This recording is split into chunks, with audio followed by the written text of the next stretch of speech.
Club আমেরিকার গোলপোস্টে বল জড়িয়ে নতুন বছর শুরু করলেন লিওনেল মেসি। 2025 সালে মেসির প্রথম ম্যাচে ক্লাব আমেরিকার বিপক্ষে রোমাঞ্চকর টাইব্রেকারে জয় পেয়েছে ইন্টার মায়ামি। ম্যাচের 34 মিনিটে সুয়ারেজের ভাসানো বলে গোলপোস্টের কাছ থেকে মাথা ছুঁয়ে গোল করেন লিওনেল মেসি। যদিও ম্যাচের 30তম মিনিটে আগেই গোল হজম করে তারা। ক্লাব আমেরিকার ব্রায়ান রদ্রিগেজ মায়ামি রক্ষণকে বোকা বানিয়ে দারুণ এক প্লেসিং পাস দেন সামনে, স্লাইড করে তাতে পাস হন হেনরি মার্টিন। ক্লাব আমেরিকার লিড তখন 1-0। 34 মিনিটে সমতায় ফেরে ইন্টার মায়ামি। জর্দি আলবার ক্রস প্রতিপক্ষ ডিফেন্ডারের কাছে বাধা পেয়ে পড়েছিল লুইস সুয়ারেজের সামনে, সেখান থেকে আলতো চিপ আর মেসির হেড।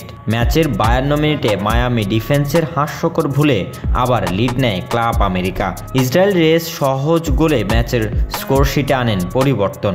ম্যাচের 66 মিনিটে তুলে নেওয়া হয় মেসি সুয়ারেজ সহ প্রথম একাদশের প্রায় সবাইকে। ইন্টার মায়ামির হয়ে সমতা আনেন টমাস এলিপস।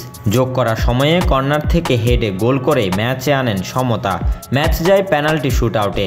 সেখানে প্রথম 5 শটে দুই দলই মিস করেছে 3টি করে।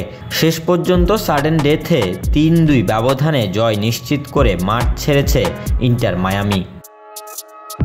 Desk report, news now sports.